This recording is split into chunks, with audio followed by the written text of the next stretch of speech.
The OKC Mile, another big racetrack with big prospects for the championship of the American Flat Track Series. We had Remington Park and everyone chasing Jared Mees, who has won all but 2 races this season. Brad Baker, his factory Indian teammate, looking for a breakthrough here. Henry Wiles, solid, consistent, quietly second in the points, also hoping maybe for some bad luck for Mees. In our singles division, Dan Bromley beginning to open up the series lead. Shayna Texter and several others hope that one last visit to a mile track could provide what they're looking for, a chance to catch up in points. Jason Wygant joined by Ralph Shaheen. Heather DeBow will be patrolling the racetrack all afternoon long. Perfect conditions for racing. We had a good battle at our last race, also a mile. Let's check it out.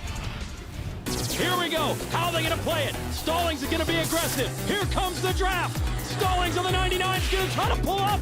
Carlisle holds on. Oh, no! Fisher down hard. Here's the podium fight. Wiles, Baker, right down to the line. Huge lead. Jared Mees dominates the Red Mile. So it's yet another victory for Mees. The points lead is huge, and now really we're almost starting to compare him to history, Ralph, as opposed to the riders this season.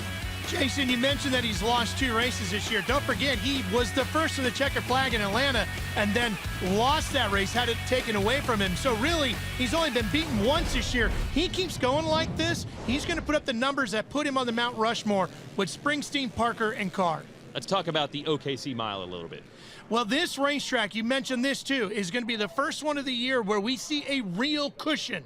The riders are going to have to hang it out there if they want to get up and let that bike eat on that cushion. Man, it's going to be fun to watch. Miles always are, but especially on a unique surface like this. For more, let's go to Heather DeBow.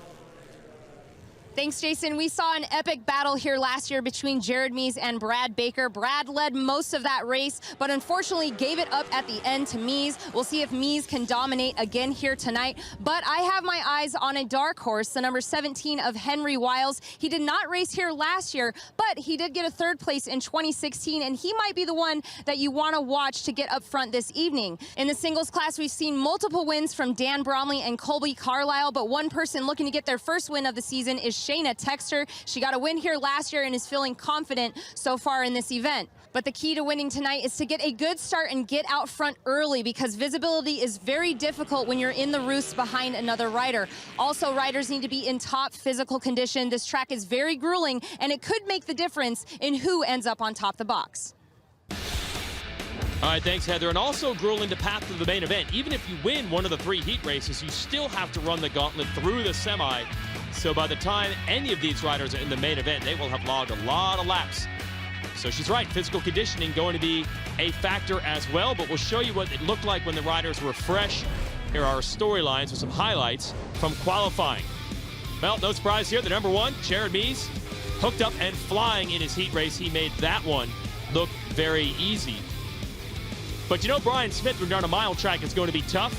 Also on the factory Indian, that looked more like the Bonneville Salt Flats there. He was absolutely hooked up. He was, and you can see that weight coming off the back of the bikes with all that dust. That is going to be an issue. Carver pretty solid on the 23. Robert Pearson tried to draft by him here in Heat 3. Carver is able to hold him off. And sportsman-like there as they congratulate each other. Whoa! Now that was Sammy Halbert who got knocked down nearly off the line. That wasn't him trying to get to the inside. That almost was a disaster. Show it to us again. Here you see Sammy on the 69, gets up there with Baker. They make contact. Sammy does a great job of keeping that thing upright. That was a scary moment. And he will make it into the main. Mees holds off Carver to win the semi, and then another Bonneville Salt Flats-like moment. Look at this. Brian Smith flying down the front stretch and takes the win. Smith yet to get a victory this year. Certainly would like more. We'll have more to come from OKC. We'll be talking to the factory Harley team, and also Indian takes to the road, and then we'll transition to our singles class with Rising Stars. Stay with us.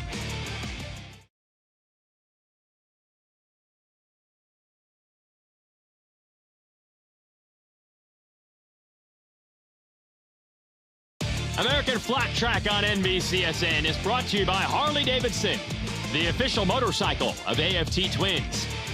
And by American Flat Tracker Clothing Company. Find your groove at AmericanFlatTracker.com.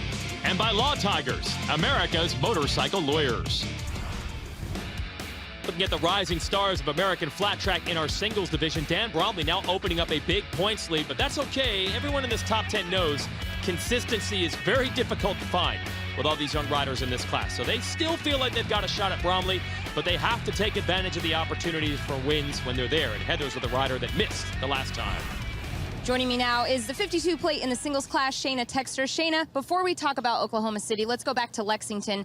There were extremely close finishes, not only in your semi, but your main event. You look frustrated. So what was your frustration level to be that close when you're still searching for your first win of the season? Yeah, it's, it was a little bit of a tough pill to swallow. Like you said, being that close, I led a couple laps prior to that, and I was kind of more frustrated with myself a little bit. I knew I didn't want to be leading off of 4 in that particular race, and I kind of got a little bit, left myself get a little bit further shuffled back into 3 on the entrance than I wanted to, and man, them boys were riding really good. It made it a challenging, fun race. I remember halfway came out and I was like, wow, we're only halfway.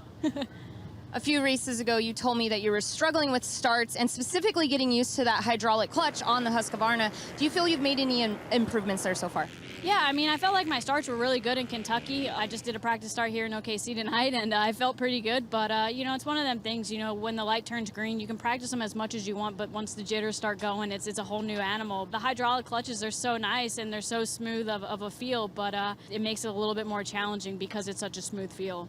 Looking forward to tonight. You are the defending winner, but this track is very challenging. So what is it going to take to get another win here tonight? This track in OKC, it's one of a kind. It's a cushioned mile, and I think you got to go attack it with that never give up attitude and charge every lap, and I think that's what it's going to take tonight.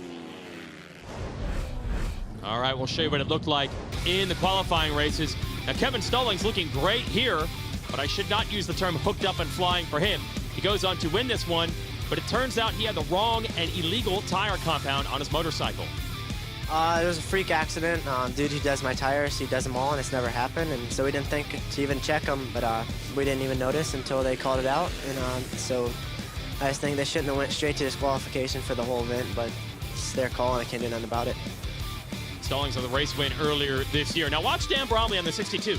Not sure exactly what the strategy is here. He taps Ryan Wells on the shoulder, eventually makes the pass and wins the race, so it worked, whatever he was trying to do. It sure did. It is amazing how comfortable those guys can be with each other at speed to just reach out and say hello. Jesse Janish, the number 1 of Colby Carlisle, running him down. Again, very comfortable with each other as they battle off a turn 4. Carlisle has been very good in the miles this year, goes on to take the win in his heat. Then the semi, Bromley holds off Carlisle in that one, and Wells wins semi number 2. As we say all the time in the singles class, a lot of parity. All the riders we've just mentioned have an opportunity to win the main event as the lights begin to come up. I think it's pretty obvious who the crowd favorite is here, though. Shayna Texter getting a dramatic win at this race last year. They're definitely pumped on her chances on the Husqvarna.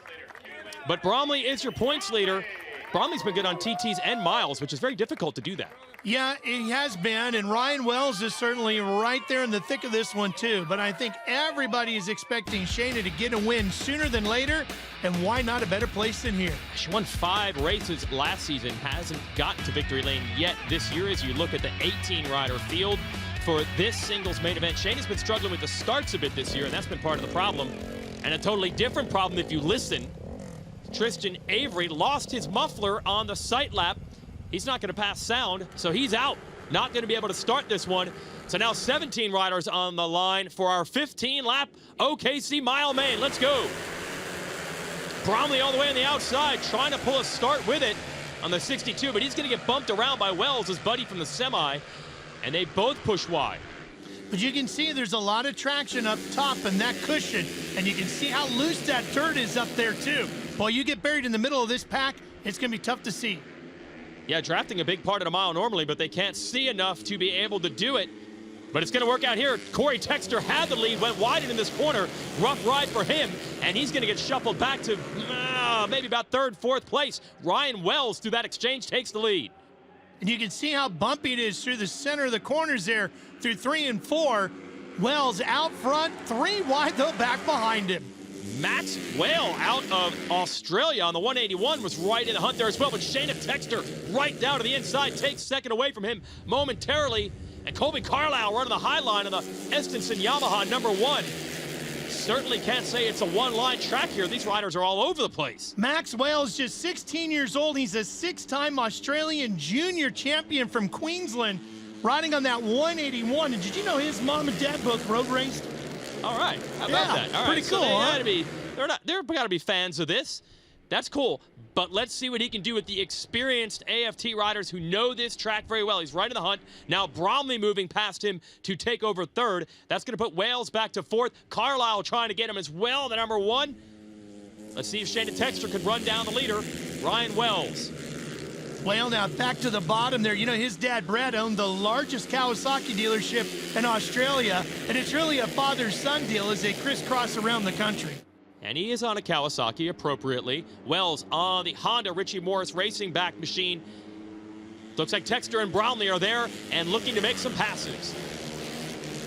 Richie, as an owner now, boy, he has spent more than his fair share of days with the helmet on the bike, in the race as well, road racing and a variety of other things. And now he's got his bike out front leading here with Wells on the front. Looks like Bromley has made the move on Shayna Texter, taking over second, and Bromley starting to close in on Wells, and the battle behind them rages, but Bromley going to work the high line. Can he use it to get Wells? Shayna trying to get up there too and utilize that cushion. Oh, down to the inside now goes Bromley. Side by side, just like they were in their semi, and once again, Bromley able to take the measure of Wells, at least for the moment. Wells coming right back. That vision is going to be one of the keys to who wins this race. We've got 3 riders at the front here, all look fast enough. The hard part, though, Jason, is when you're in that dust, the riders lose the ability to really know how close they are to the guy or gal, in this case, in front of them.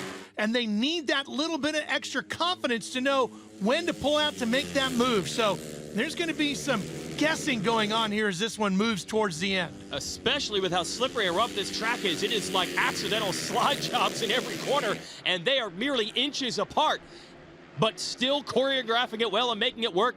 They passed each other a couple times. Wells back to the lead. Bromley and Texter still fighting for second. Bromley loves this high line here. And in that nice tight shot as they came down the straightaway, you can see that layer of dust built up on the face shields. Boy, there's only so many tear-offs that you can put on there. And that might be why Shayna was quickly trying to get around Bromley instead of eating his dust. Now Bromley using the draft to get up on Wells, down to the inside. Texter there also. Boy, she looked like she wanted to go to the outside, cut to the bottom, and she's going to make that work. Oh, can she go from third to first? Bromley's going to do his best to hold her off as they come off the corner. Literally elbow to elbow. Great racing early in this main event. Here's Heather. As we watch this 3-wide battle right now, the 94 of Ryan Wells really fighting hard to get his second win of the season. His last win came at Calistoga half mile, and today has been a little bit of a struggle. Early on in qualifying, they actually blew a motor and had to go to the backup bike, but he told me after winning his semi, he's feeling comfortable and thinks he can get it done here at the Oklahoma City Mile. Well, he's done off of that corner. He goes from first to third with a little exchange with Bromley, and then Texter takes advantage, drafts past both. Fantastic racing at the halfway mark. This is why Shayna has so many fans at every race that we go to. She is racing so hard. She had a rough beginning to the year. Even her suit didn't fit her when we got to Daytona because they built the wrong size for her. But they have been working on this program, dialing in this Husqvarna. She is a tremendous racer, and she is earning more fans with laps like this. Well, going to be interesting to see what she can do, Ralph, now that she's clear-cut in the lead. First time this race she's been able to do that. Can she get away from Bromley? Can she get away from Wells? Bromley looks like he's ready to run with her and maybe even launch an attack. Here it comes down to the inside. Bromley able to get the lead, but Shayna Texter so determined to get her first win of the season. Will it happen? Conclusion is next.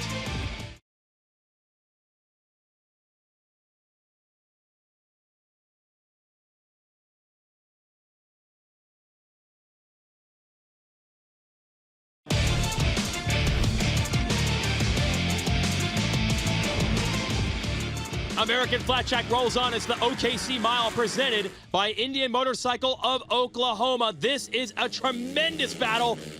These 3 riders have gone back and forth the entire race. Ryan Wells on the 94 Honda trying to get inside of the KTM of Dan Bromley, and the 52 Husqvarna of Shayna Texter. More passes than we can count, but we can count down the laps. Oh, man. Shayna almost came off. 3.5 to go. Time to get desperate. They're really pushing wide coming off of 2, and you saw Wells took Shayna a little bit wider up there. I don't know if it was necessarily on purpose, but just that's how much speed they're carrying through there, and she had a real difficult time of keeping that bike under control.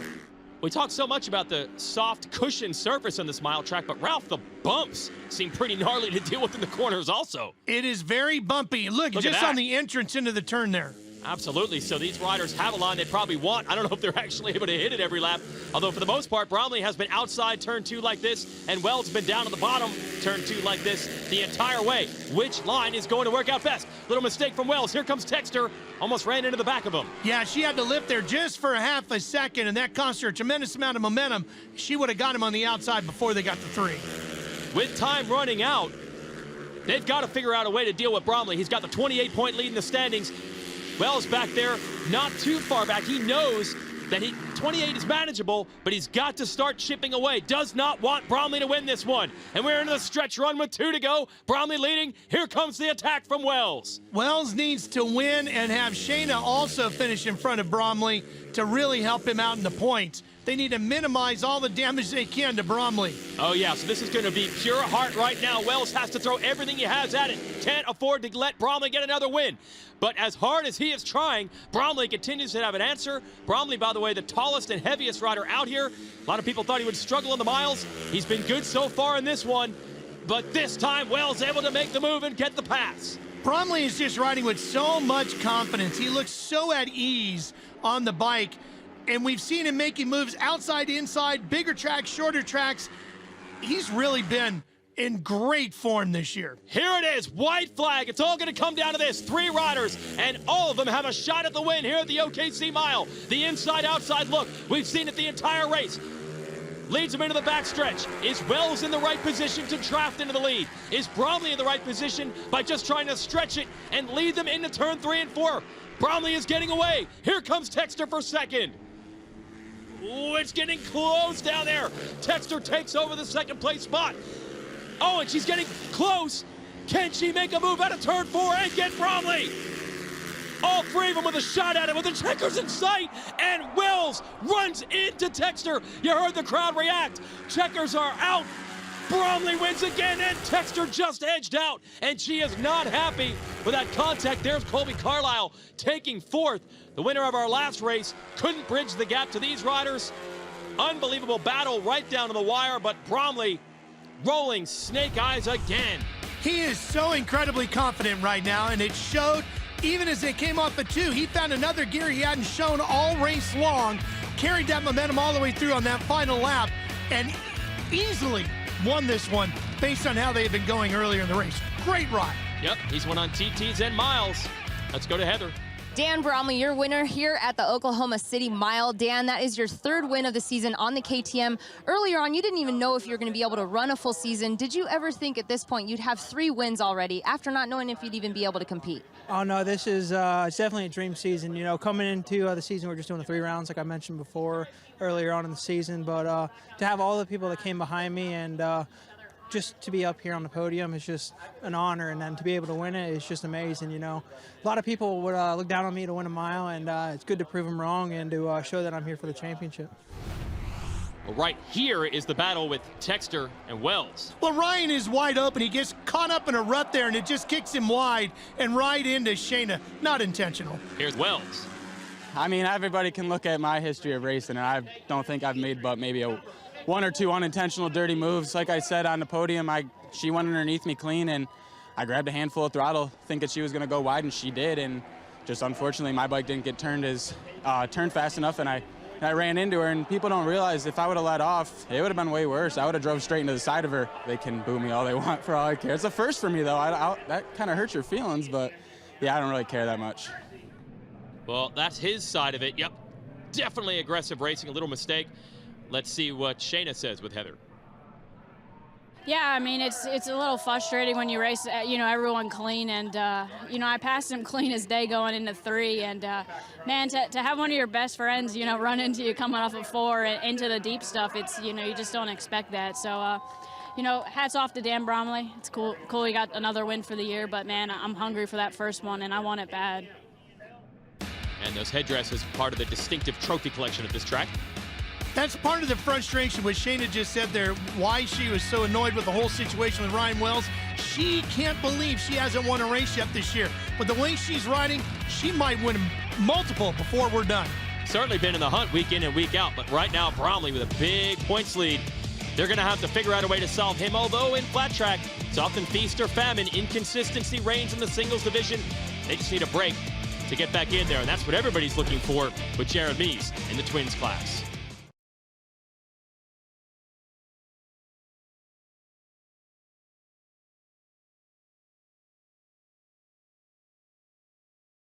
American Flat Track on NBCSN is brought to you by Indian Motorcycle.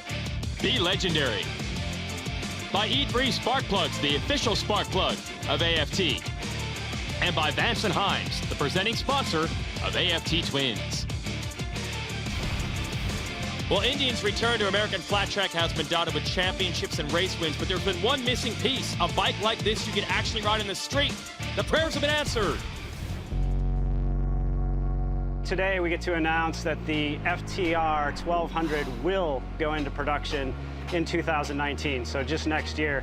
So it's a pretty exciting day to, just be a little over a year from last year when we debuted the FTR 750 and all the fans said, build that bike and I'll buy it, to be just a little over a year later and being able to commit and confirm that we're going to respond to what the fans said and actually put that bike into production as a street production version. The FTR 1200 will be inspired by the flat track bikes that we race. I mean, that's the bikes that everybody fell in love with. And we showed one iteration of what it could be with the FTR 1200 Custom, just because we do have to productionize it. We do have to put lights and starters and things on the bike. So the timing of this is key. We're bringing back a brand. In 1953, we actually went out of business, and some people would say that's failure, but to me, that's not failure. Failure is not getting up after you get knocked down. And we're in the part of getting back up and dusting ourselves off and rebuilding this great brand again. So for last year to come back in 2017 after being away for over 60 years from racing and dominate the way we did, and now being able to build a bike like the FTR 1200 and put it on the street, I mean, that is Indian's heritage. It's great to rebuild this brand in that way. Salivating over this bike have people been for the last 2 years, seeing it a lot of the bike shows. It's going to be awesome. Beautiful looking machine, and hey, look, we all want a racer for the street, right? This one just comes with a license plate. Spectacular machine. Yep, go to IndianMotorcycle.com. You could maybe win one of the first FTR 1200s. Maybe go riding with your buddies like this, although these two really not great friends off the track. The 6 of Baker, the 17 of Wiles, a very close race at our last event. Here's Heather with an update on them. Here now with factory Indian rider Brad Baker. Brad, at Lexington, we saw you racing hard and taking risks. Do you feel like that's what you need to do to finally get your first win on the Indian motorcycle? Yeah, it's kind of what it's seeming like. I mean, there's a lot of great competition this year. I mean, everybody's on top of their game. So for me, be able to get over that hump and get a win, it's like kind of just got to try to find the limit. You had a crash early on in the season. Do you feel like you've had enough time to get that out of your mind and get back in the swing of things? Yeah, definitely. I mean, when you have a crash, especially when you hit your head, it takes you a little while to kind of get your rhythm back. You start second-guessing yourself on things. Really just need to kind of try to find my groove again and start having fun. This is why I do it. Last year here at this race, you led most of the race, huge lead, but then you were held up by lap traffic, then made a few mistakes when you were racing Jared. Was that the one that got away for you? Yeah, that was definitely the one that got away. I mean, I had that race in the bag until about 18, 19 to go, and I got into lappers. I tensed up and made a couple of really bad mistakes. I just don't need to do that this year. I need to stay focused and run my own race. When I get in the lappers, if we do get in the lappers, just do what I normally do. Well, Jason, that's Brad Baker looking to still get that first win, and he's hungry and wants redemption here at Oklahoma City. All right, thanks, Heather. And one thing that everyone will need to get that victory, got to have tires that hook up, especially on a unique surface like this. So let's go back to Heather with this week's Dunlop Tire Tech Tip. Here at the Oklahoma City Mile, these riders have been mandated to run the R10, which is the harder of the two compounds provided by Dunlop here at the Mile tracks. Now, this track is extremely abrasive. It is a limestone dirt, which would be the equivalent of running a race on 40 grit sandpaper. It wears the tires out extra fast, so these riders that can manage their tires the best may be the ones that'll be on top of the box. Thanks, Heather. We already mentioned the battle with Wiles and Baker at our last race. How about the Harley teammates, Brandon Robinson and Sammy Halbert? They went at it as well, as that team is showing rapid improvement. We'll talk to them and then drop the hammer. It's going to be our AFT Twins main event from Oklahoma.